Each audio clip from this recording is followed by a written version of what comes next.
Netanyahu's plan to conquer Gaza City. The government having also recalled 600,000 reservists to fulfil the operation. It appears to put pay to hopes that Israel indeed might agree to that Qatari and Egyptian brokered ceasefire plan that Hamas has already agreed to. Andrew Hilliar joins me now from our International Affairs Desk.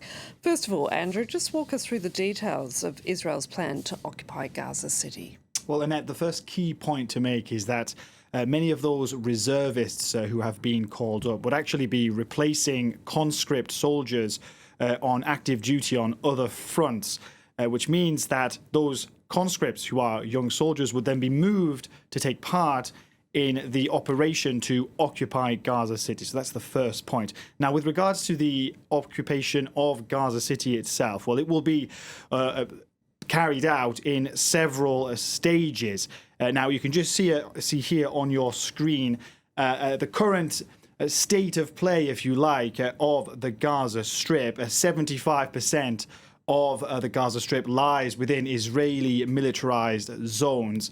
And you can see there where Gaza City is, that not yet within an Israeli militarized zone, but what would first happen is that Israeli officials have indicated that civilians living within Gaza City would be given evacuation orders.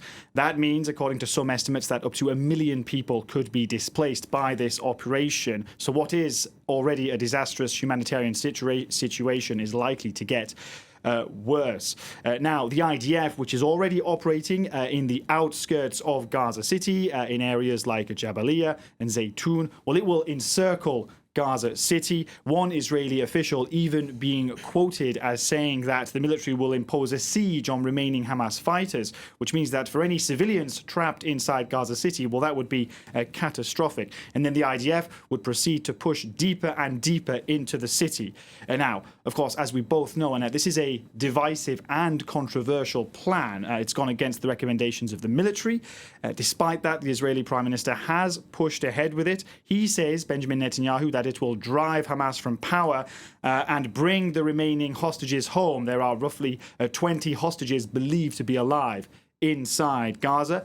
World leaders have condemned it. The UN says it will lead to killings and forced displacement. And just one final point regarding Benjamin Netanyahu.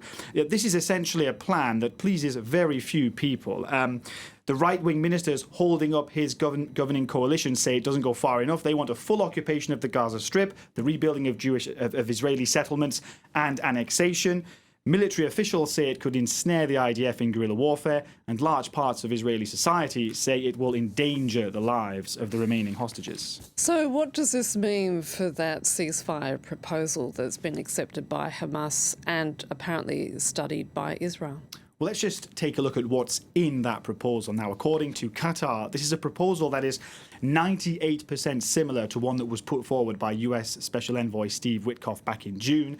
This would allow for a 60-day ceasefire, during which 10 living hostages out of the 20 believed to be alive would be released in phases in exchange for hundreds of Palestinian prisoners.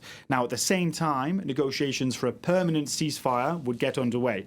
Now, back in June, this was a proposal that was accepted by Israel, but rejected by Hamas, reportedly because there was no guarantee that the temporary ceasefire would lead to a permanent ceasefire. Now, this time round, things have changed. Israel has said several times that it's only interested now in a comprehensive deal. Benjamin Netanyahu has said earlier this week that this proposal shows that Hamas is under immense pressure. So moving ahead with the plan to occupy Gaza City, it doesn't mean that Israel is outright dismissing this latest proposal, but it does mean that Israel is going to keep insisting on its key demands to end the war. Amongst those are disarming Hamas and establishing full security control over the Gaza Strip. Andrew Hilliar, thank you for that.